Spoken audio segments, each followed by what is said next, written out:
Hi, good evening, and a very happy new year.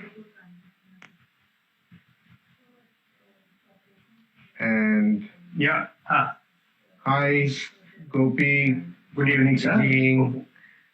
You'll have to shift your video to I know. your face. Yeah.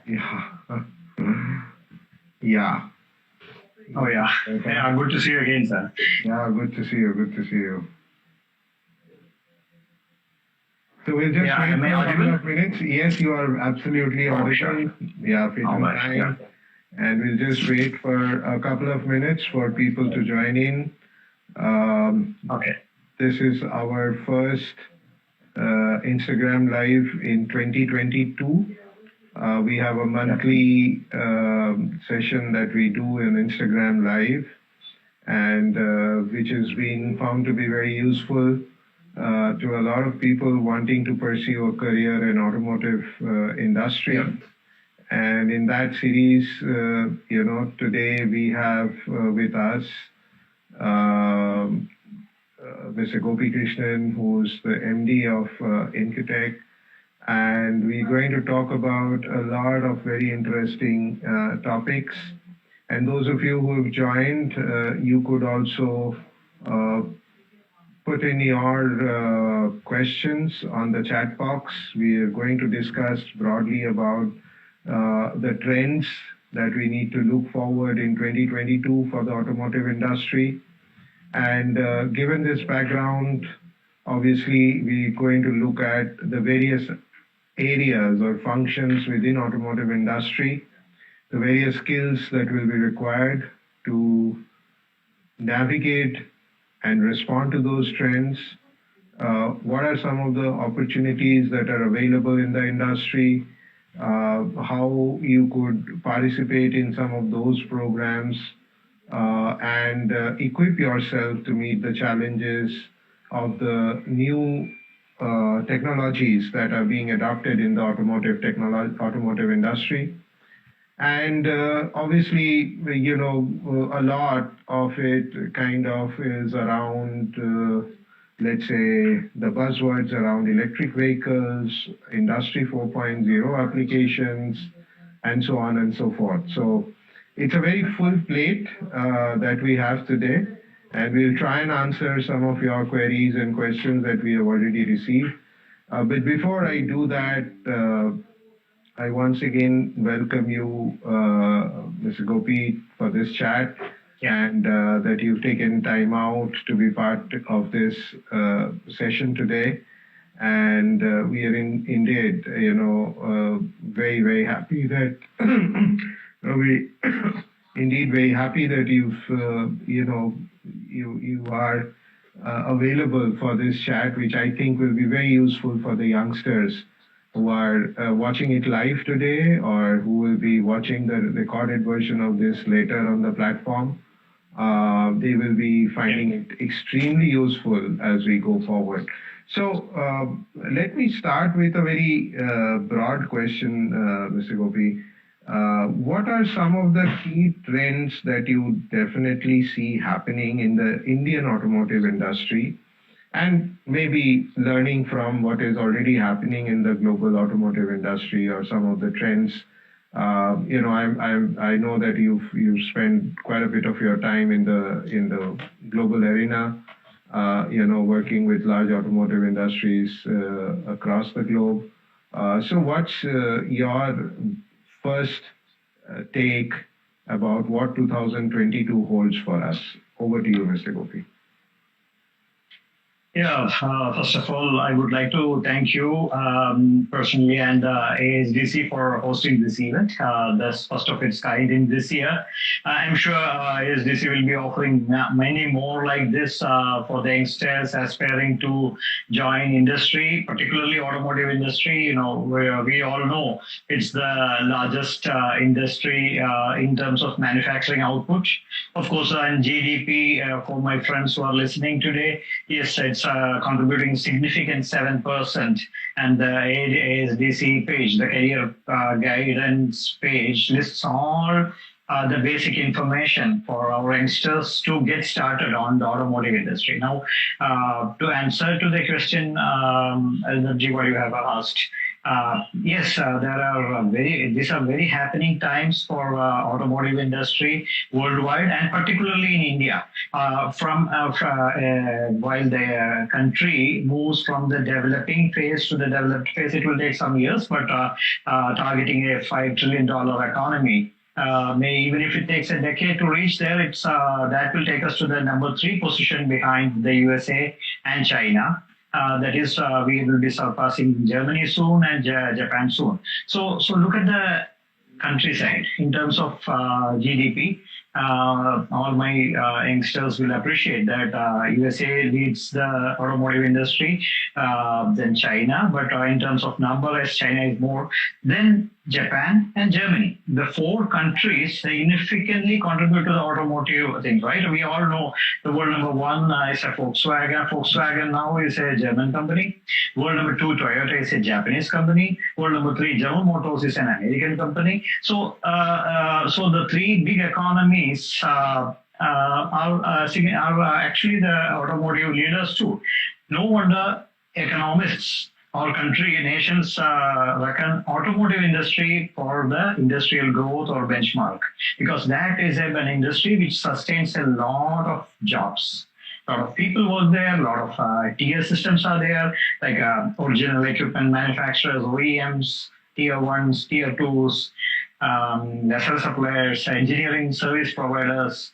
The supply chain is huge. So no wonder it sustains economy. To set up a factory in India, for example, the minimum investment could be 1,000 crores of Indian rupees.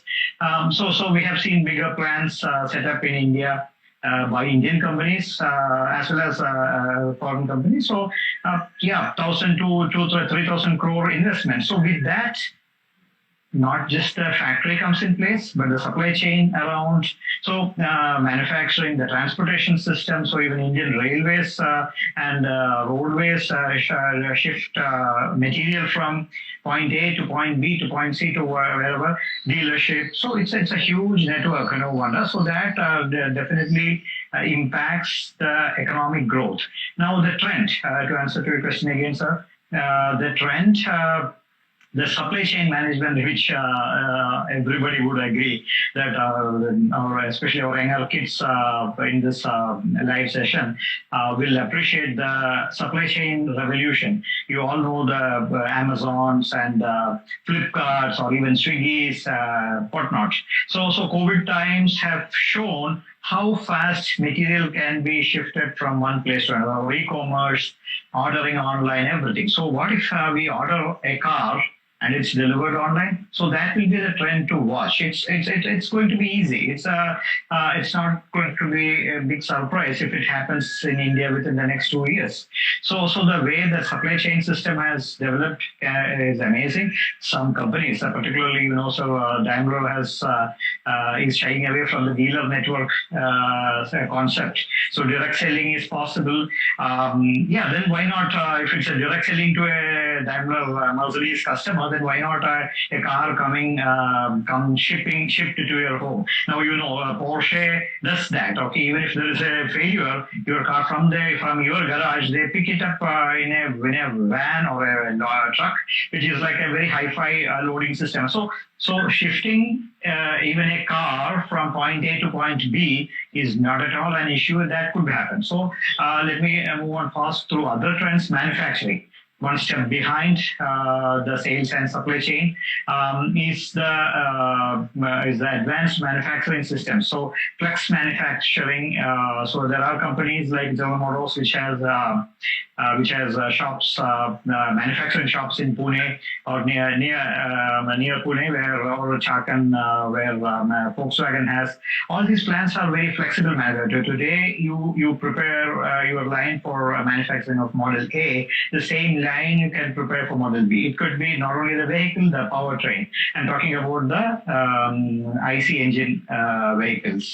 So where 1 liter engine is being manufactured today, tomorrow tomorrow it could be a 2-liter engine being manufactured in the same line. So these are very phenomenal revolutions, and it saves a lot of money to the company and even helps the employees in operating inside the factory. So that's trend number 2 in manufacturing, I can say. Then coming to the product, up I'm going the reverse way, product development. So that's the most significant sector, most significant function in the automotive engineering field or the automotive field. So that's the product development. So you all know, friends, it's nothing but from concept to reality, from an idea.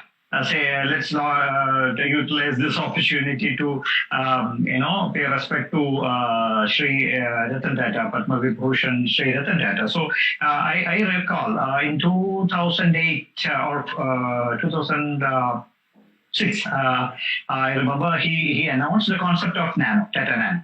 So it was just an idea that a car for 1 lakh rupees, the cheapest yet. But in 2 years' time, it took 2006, 7, and 8. So in 2008, January, Delhi Auto Show, I was witnessing the launch of Nano.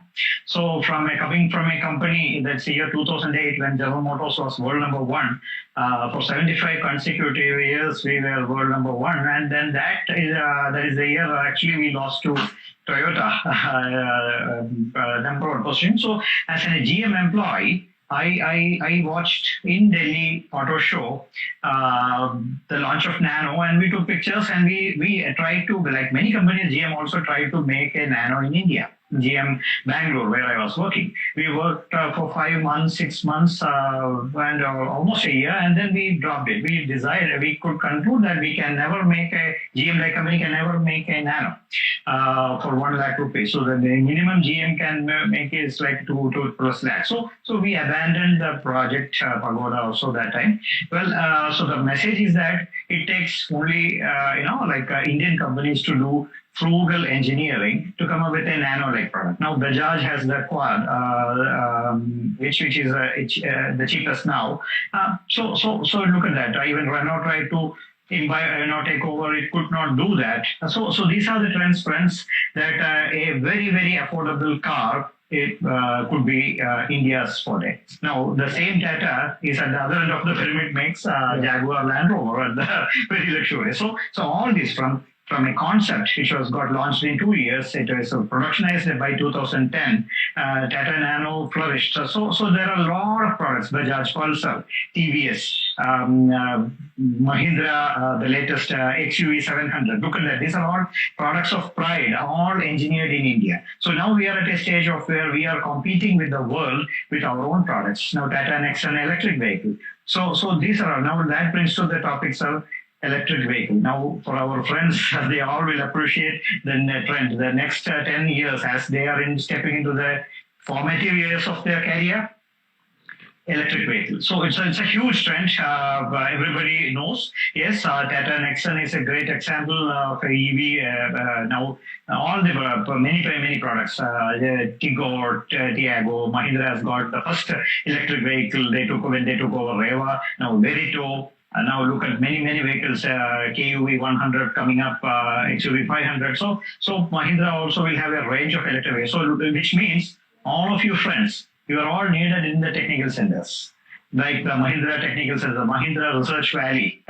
Incidentally, I worked for Mahindra 20 years back in Mumbai. Now they have the Research Valley, beautiful place to work in. I have been to General Motors head office in Detroit, the R&D center, as well as Mahindra head research center in Chennai. I would grade MRV a notch better. Of course, it's the other one was made 100 years back. This is made 15 years back. So it's very modern. So you all friends, you should all aspire to work for ERC Pune for Tata, or MRV for Mahindra, where the product development happens. I don't say that don't go to supply chain or don't go to production. I never meant that.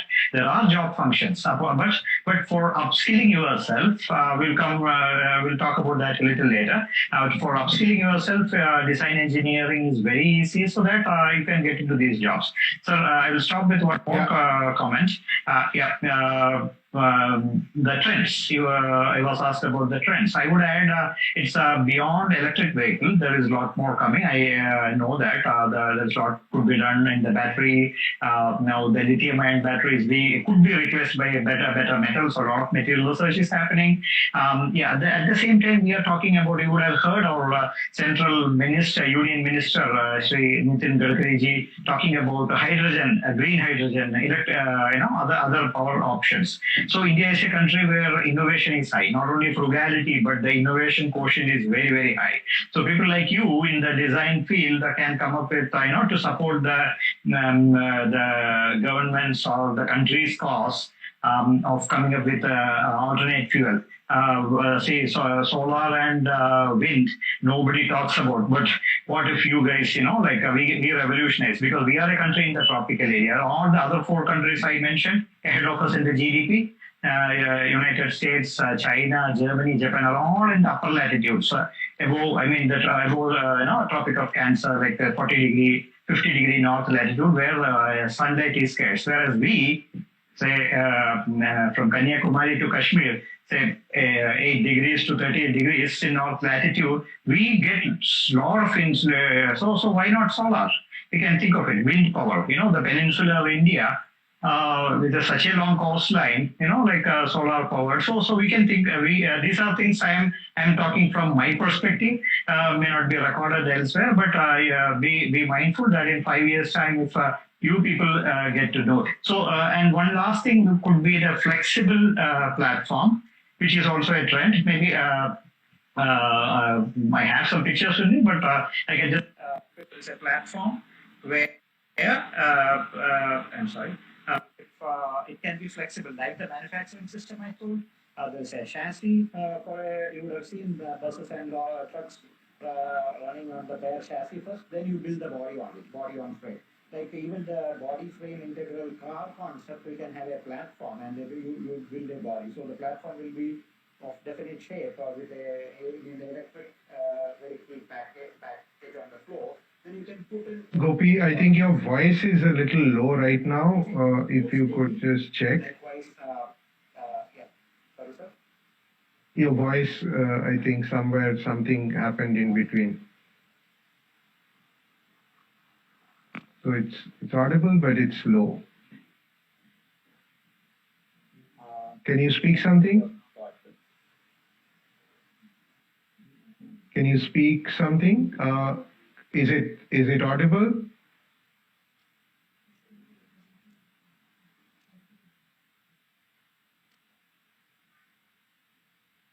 Yeah, please go on.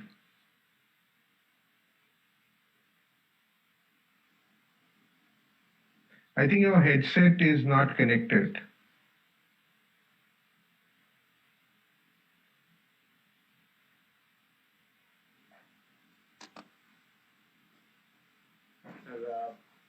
Am I audible? Yes, you are, but very low volume actually. So I don't know, maybe your headset has gone into a little bit of a issue or. Give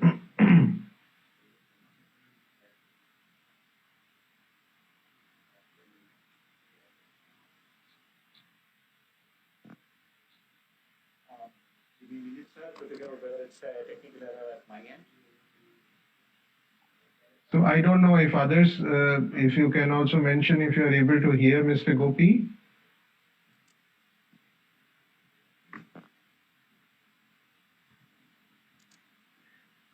Maybe you can carry on. We can parallelly check that. I mean, we can always do that. Not an issue.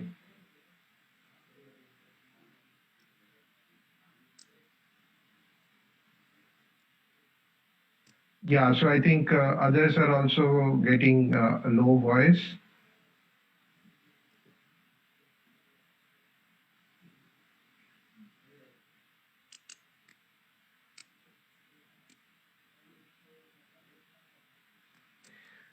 Okay, yeah, you can start. Sorry to interrupt. You may please continue until I become audible to others, or I can hear. If you can try without the headset, maybe please maybe disconnect the headset and speak from the handset only directly.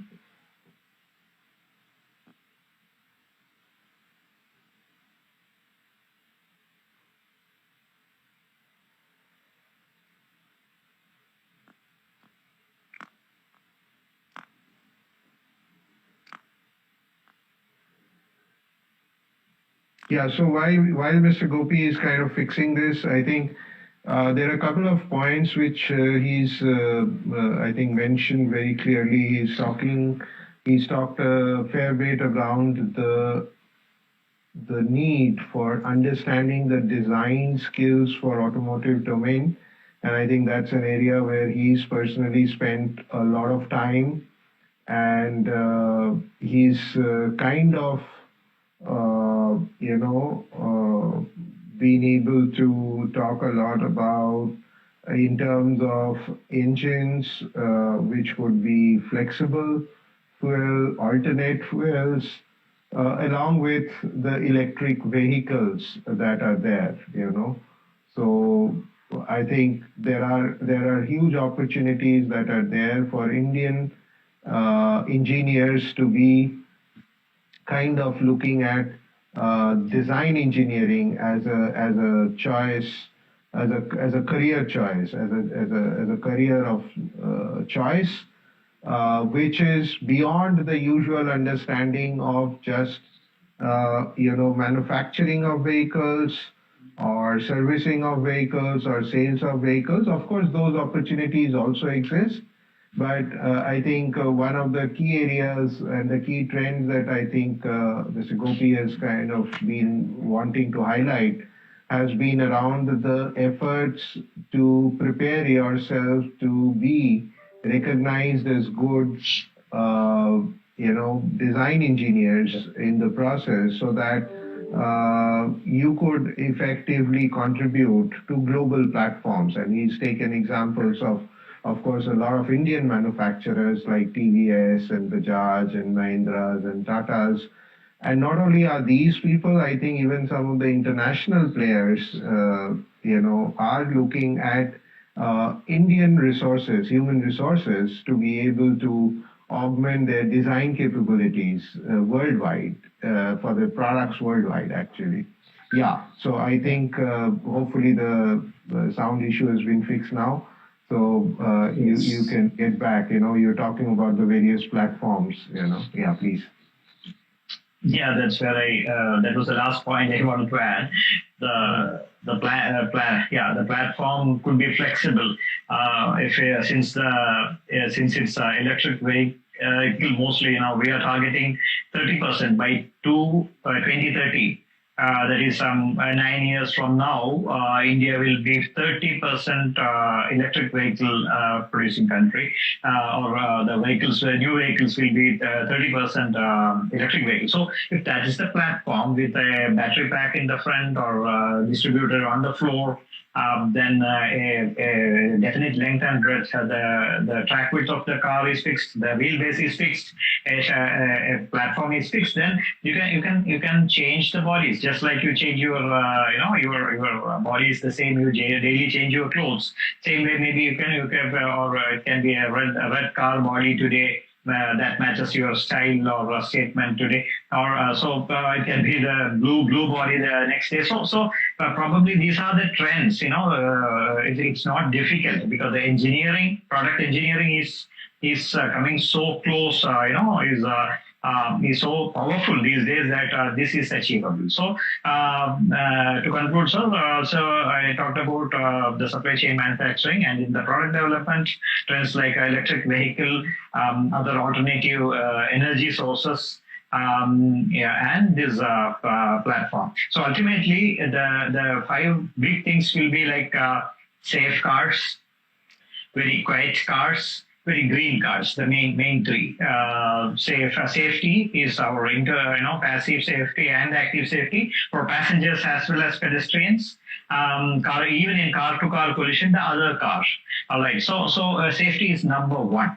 Number two is the ecological thing, which is mainly in terms of fuel and emissions, but also in terms of material. If you reduce cadmium, mercury, or eliminate cadmium, mercury, and even reduce other polymers or foam, and go for steel, aluminum, and other sustainable or recyclable material. So material will be a big trend on the ecological thing. And the third is sound, quiet vehicles. That is the sound pollution. When one vehicle is relatively very, very quiet these days, particularly with electric vehicle. But when you have 1,000 cars together, then it's even it has to go down in the decibel level again for IC engines.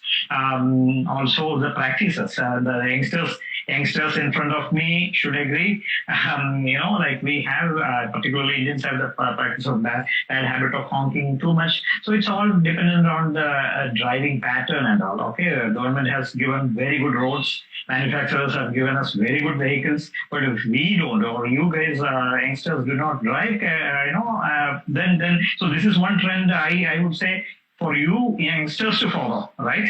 One good trend you should follow, so that there is very little lane changing or the indiscipline, and the total decibel level will come down thanks to lesser honking. So that is the three things I said, and number four is the sustainability in terms of overall, not just the material and all. After I repeat, the safe, clean, and the quiet vehicles, you should have overall sustainable ecosystem, and last but not least, the frugality for the very, very affordable vehicles, because even today India has very less cars per population. I don't say we should go behind the Western countries to have 10 cars for a 1,000 population. No, public transport is the better answer. But still, we can go up because the rural-urban divide is wide. If at least as much as the rural India should come up with as much as cars as an urban car density per se. So that means enough number. So we need to have frugal cars. That is very affordable, value for money cars. So that is a big thing here. Yeah, that's, I think, a very good summary that we are talking about. We are talking about safe cars. I think we are already having a lot of indication in the Indian market that people are choosing cars which are safer in nature. We're talking about, greener, cleaner cars, basically, where people are choosing alternate materials for construction of the vehicle. We are also looking at alternate fuels which are cleaner for the environment in which we live. Third, you mentioned about the quietness of the car or the sound of the car, which is to ensure that there is not major, noise pollution that we contribute to in terms of the vehicles that we produce and we drive all along. How can we reduce the noise levels in those cars? So not only in terms of driving the car, in terms of also talking about the horns and all of that. So how we use the car essentially, so that is also, I think, very important. Then we're talking about sustainability of the cars, of the overall ecosystem, sustainability piece of it.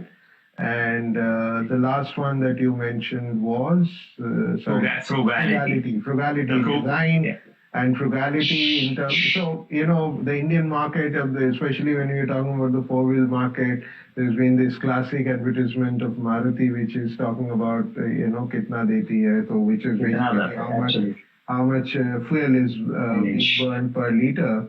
Per kilometer, how much is the cost of the fuel and all that.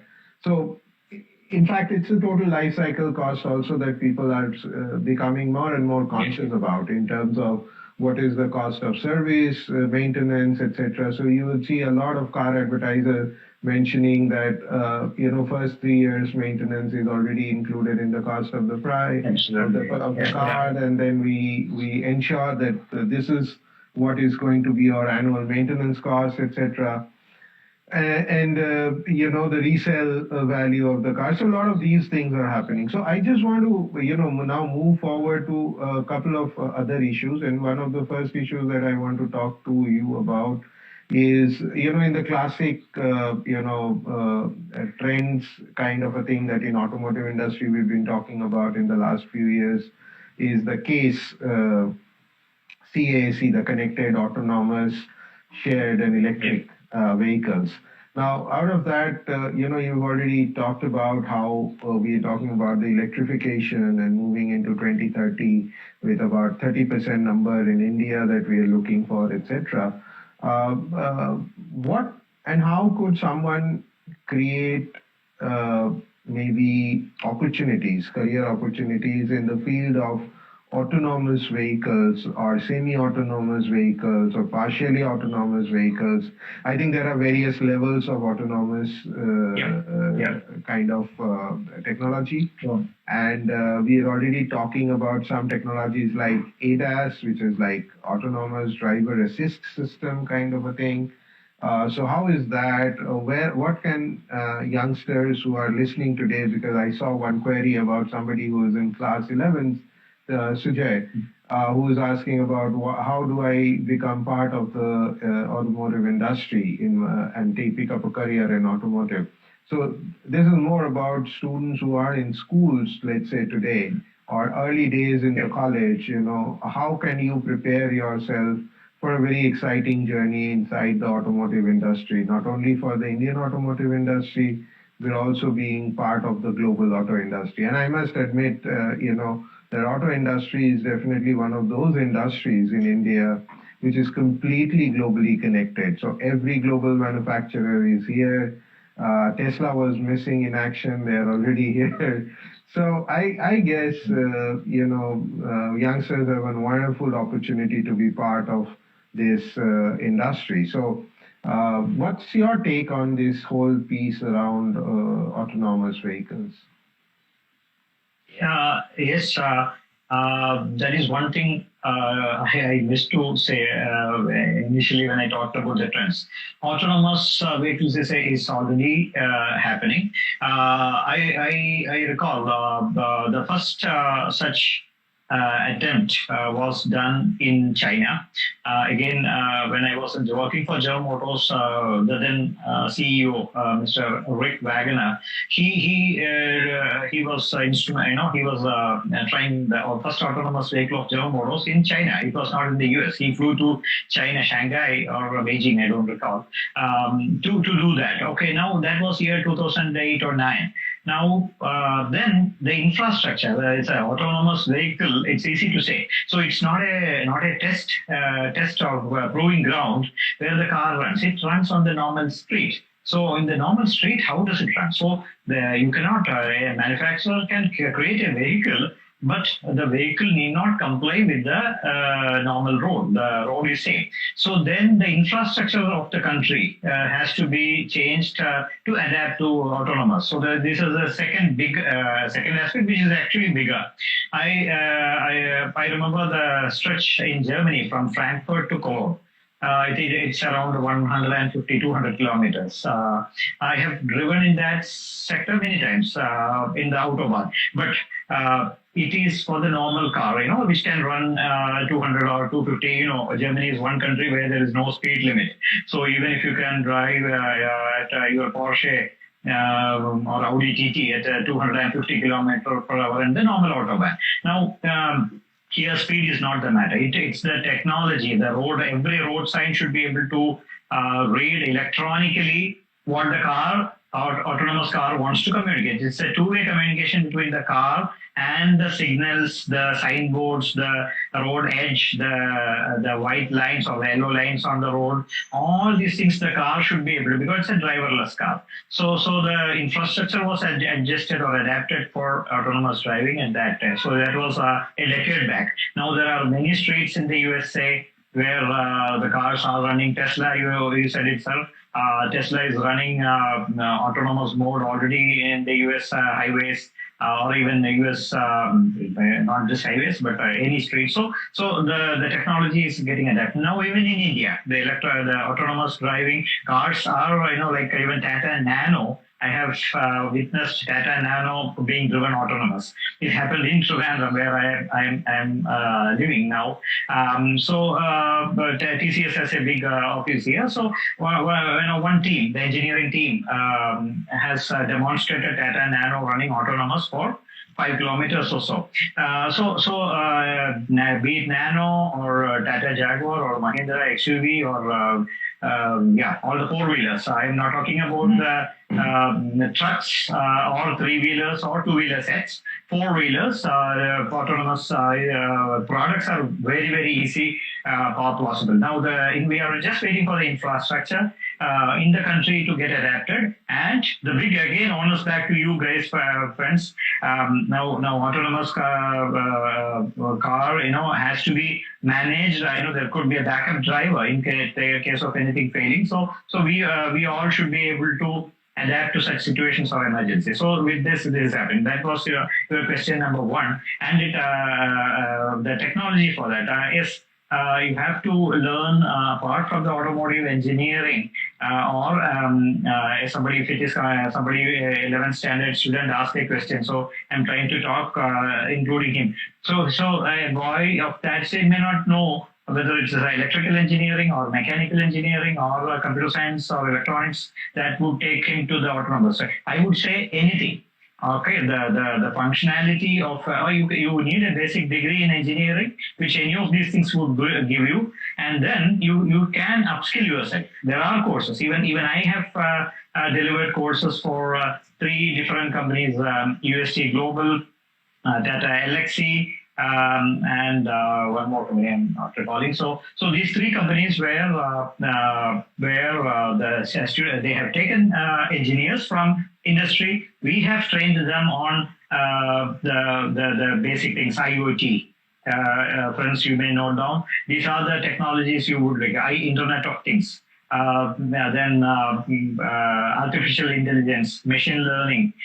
These are very important aspects. You need to know the Python programming, MATLAB and Simulink for those with electronics or electrical background. So these are the elements you would need to engineer a product running on autonomous scale. And of course, the basic mechanical engineering, how an automobile functions. That is essential. Again, we, along with ASDC, we are able to provide skill training in such areas. So upskilling yourself in any of these areas is not difficult, I'm sure. In a year's time, already electric vehicle, the skill thing is Toyota and the ASDC have collaborated. Excellent opportunity for you kids, you guys, you youngsters, to upskill yourself. InKTech is also supporting this national cause of upskilling in the design engineering domain, the mechanical engineering domain currently. Going forward, we can definitely do in the IoT, MATLAB, Simulink, or the electronics and computer science. So then one more question the 11th standard boy asked, how to get into this field. Recently I had a chance to talk to Arindamji on how the NEP, the new education policy 2020, can be utilized to align these things starting from high school. Say the new NEP 2020 says from the 8th standard, 8, 9, 10, 11, 12. These 5 years can be all linked to the application. So I have given a proposal for the CBSE curriculum. How in a step-by-step, in a 5-year phase, this could be implemented. So it will take time, but already you are in the 11th standard, just a year left for you to choose your career, whether it's engineering or law, economics, or whatever. So, but if you want to come to the area of automotive, yes, definitely mechanical engineering or computer science engineering is one option. I'm not talking about masters in business administration. Still, or even with an economics degree, you can come to the supply chain management, MBA in supply chain management.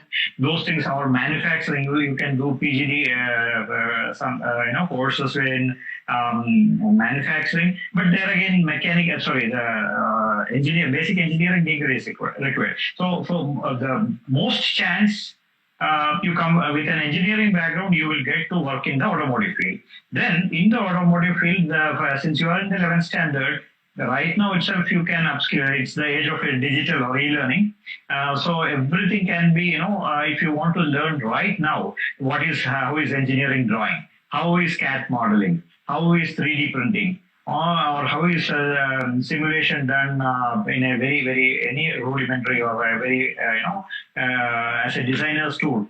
Everything has got software. So you can play with the software, just like how you play with a paintbrush or Adobe Illustrator. As a 15-year-old, a 16-year-old, you can handle these CAD tools too. So all you need is a bit of e-learning to support yourself, which we offer. Together with ASDC, we are offering. Yes, sir, I think that answers his question. Yeah, great, wonderful. I think a lot of, you've also expanded on that, and I think it will be very useful for many of the youngsters who've listened to you today.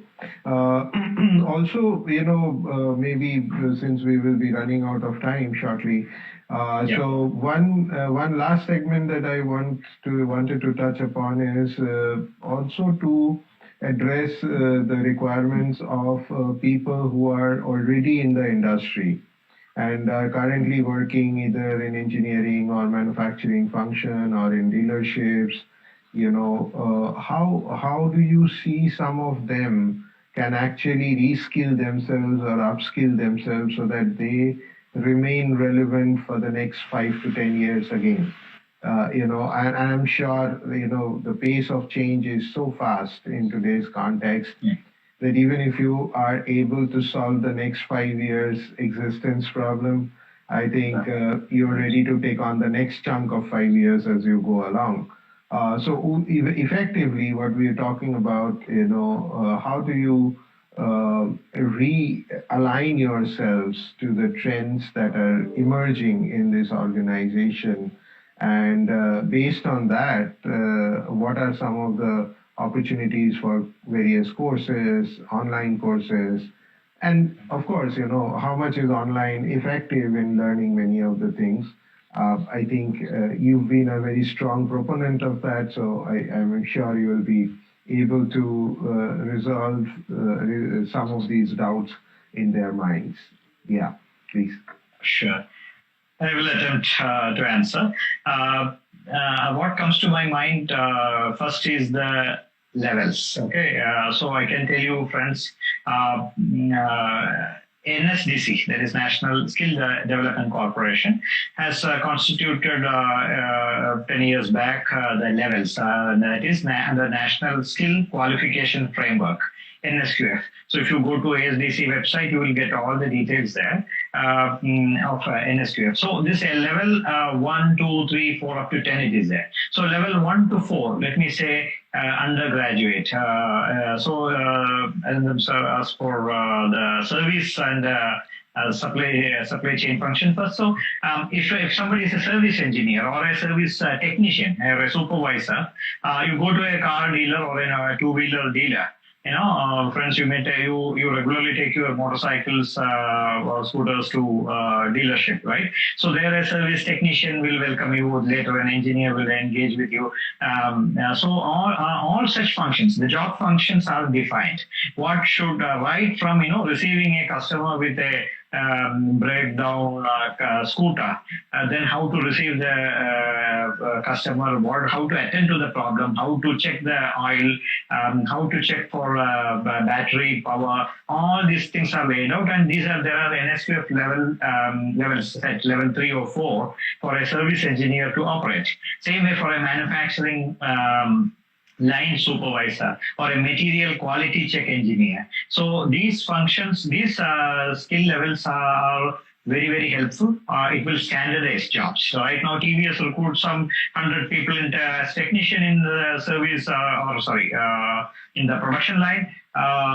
just a few 100 kilometers from there or 50 kilometers from there in the city of Bangalore, Toyota would be doing the same thing for their manufacturing line. So there is no standardization. It's the company setting up the interview, even for R&D jobs everywhere. The company that the senior people, like even I sat in the interview many times. So my mood may be something today, it may not be the same tomorrow, or the same. The set of questions asked will be different. So to calibrate, to check an individual, the merit of his or her knowledge, experience, everything, then a certain scale is mentioned. That is called standardization. So that is the NSQF. I am sure in the coming years, not too late, within 5 years or so, that is the time frame you told. In 5 years, what will happen? So these NSQF levels would come. Even if not, we can all follow that. Okay, so you upskill yourself as per these things. So now, if some of you will be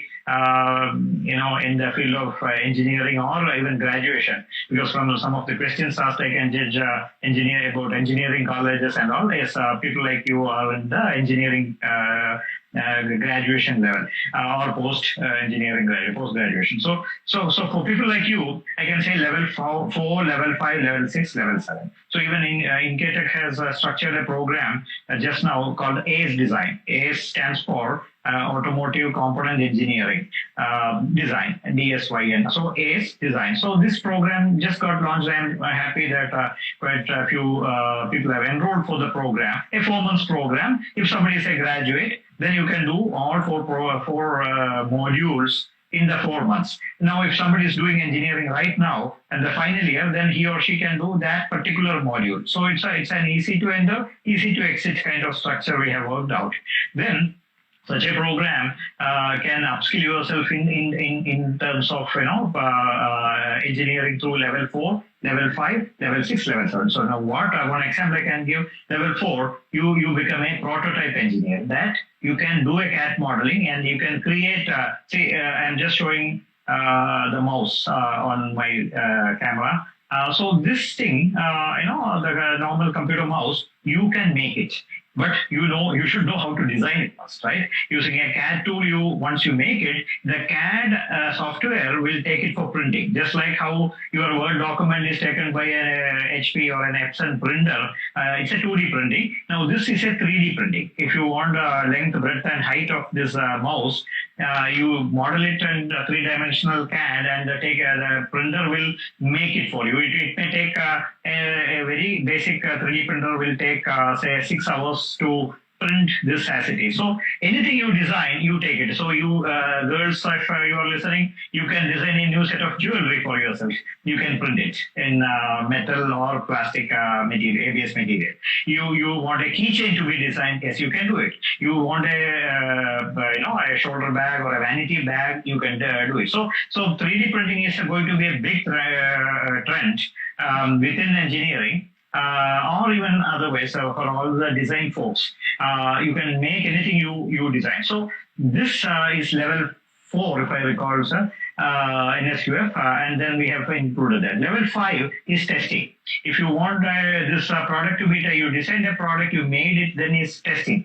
Whether it is strong, all those things we said, safe, less noisy, or clean, or strength, robustness, stiffness, vibration, fatigue, all these aspects you can test, do a validation. So you are a validation engineer. Level number 6, you are a simulation engineer, because all these tests you can do it digitally. That is called CAE, Computer-Aided Engineering, which you can do digitally. All the analysis simulation you can do. So that is level number 6. And level number 7 is when you can release this product design for manufacturing. So that is the design for manufacturability, design for serviceability, design for cost, design for quality, all the DFX. DFX means X can be anything, design for whatever. These are that is the final stage. So in automotive engineering, from level 4 to level 7, people can scale through and then clear get the certification. Same thing happens in the other fields, IoT, embedded system, electronics, computer science, everywhere. So this is the trend I can see in terms of skilling. Did I miss any aspect of your question? I think fairly exhaustive. Sure.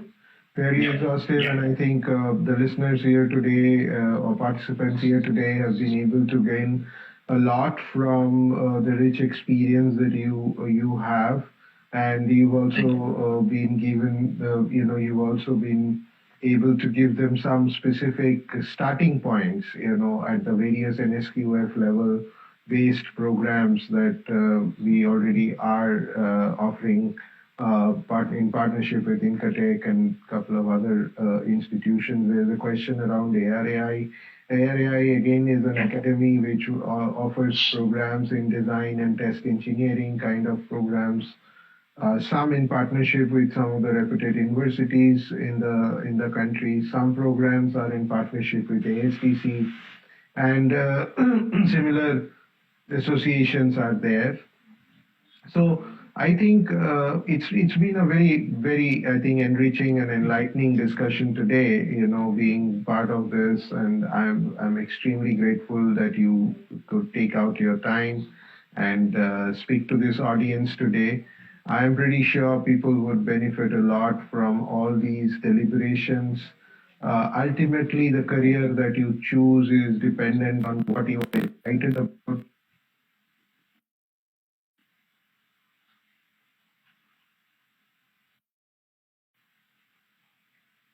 You're passionate about, and some of the areas, if you want to explore further, you can go into careerguide.asdc.org.in, which is the website, microsite, which is related to automotive career options, career choices, and therefore, this is very critical for us to decide and design a career rather than get into a very default career mode that I don't know what will happen with me. Anything that you choose and decide to do yourself is, I think, it should be very exciting for you. And the automotive industry has a whole gamut of opportunities, right from the exciting world of design to very esoteric world of manufacturing, smart.